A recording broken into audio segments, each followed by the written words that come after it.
E aí, pessoal, beleza? Espero que sim. Nas aulas passadas a gente falou sobre senso comum e pensamento crítico, certo? Certo! Eu queria um couro agora, sabe? Mas não tem um couro. Enfim, nós falamos sobre senso comum e pensamento crítico, ok? Por que nós falamos sobre isso? Porque o pensamento comum e o senso crítico, ele é um conceito do primeiro ano, que a gente estuda no primeiro ano. E muitos de vocês acham que não lembram. Vocês lembram, mas acham que não. Então, nós retomamos esses conceitinhos para que vocês pudessem lembrar, para nós podermos introduzir, então, o conteúdo desse ano e desse bimestre. Então, por que é importante entender o que é senso comum e pensamento crítico? Então, a gente tem que entender, primeiramente, que o senso comum ele não é um pensamento necessariamente errado, mas, às vezes, ele não é um pensamento aprofundado, não é um pensamento que tem fundamentação teórica. Então, muitas vezes, ele vem carregado de preconceito, certo? Então, quando a gente vai pensar teoria política, que é o conteúdo de vocês do terceiro ano, nós temos que desvencilhar de alguns preconceitos. Na verdade, de qualquer coisa que a gente for pensar, né? A gente tem que desvencilhar dos nossos preconceitos. Mas é importante que, na questão da teoria política, a gente lembre sempre da questão do senso comum, do pensamento crítico. Também a gente vai precisar entender um pouco sobre fake news, entender sobre as questões factuais, o que realmente acontece, o que é notícia falsa, os fenômenos de pós-verdade, negacionismo e assim por diante, tá? Então a gente vai vendo nas próximas aulas uma série de outros fatores. Então, espero que vocês tenham entendido o que é senso comum e a questão do pensamento crítico, certo? Então, se o senso comum é lá nosso pensamento do dia a dia não aprofundado, o pensamento crítico é quando a gente tem uma reflexão maior.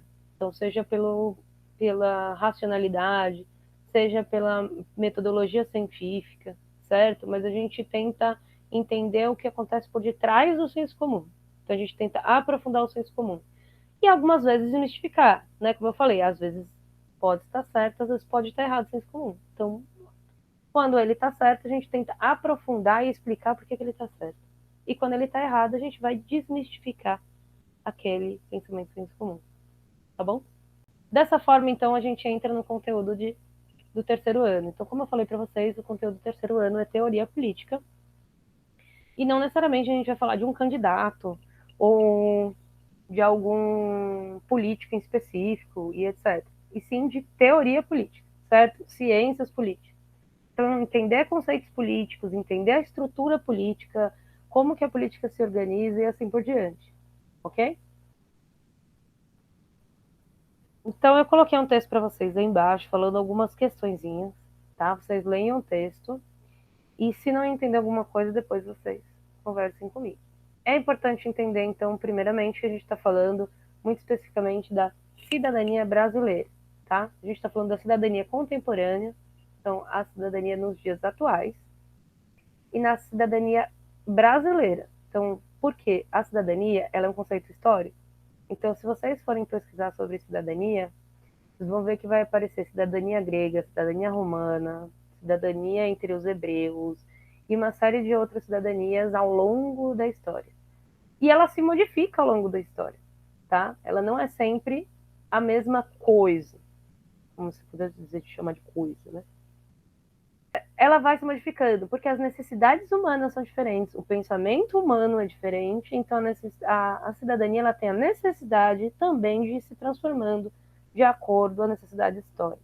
Mas ela também pode ser diferente nos mesmos períodos históricos, tá? Então, porque ela não é só histórica, mas ela também é social.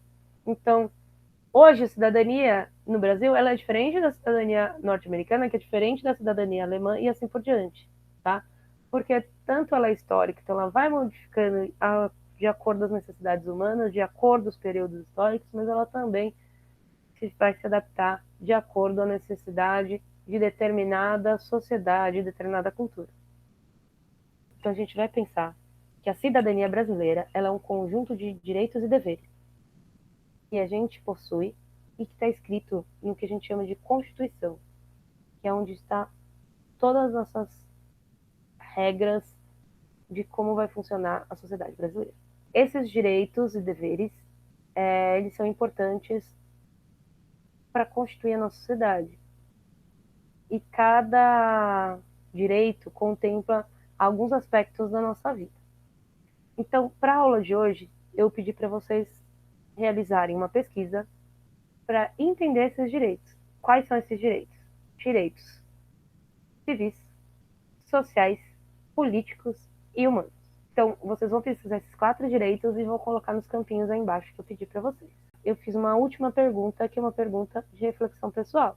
Então, a partir desses direitos, vocês podem dizer se existe uma cidadania brasileira ou não? Claro que no papel ela existe. E já comentei aqui, né? Que a cidadania são os direitos e os deveres dentro de uma que estão previstos dentro de uma Constituição escrita. Então elas existem. Mas elas são realmente contempladas? Elas de fato estão sendo cumpridas? Você pode responder que sim, você pode responder que não, você pode sim que mais ou menos, ou que talvez, ou etc.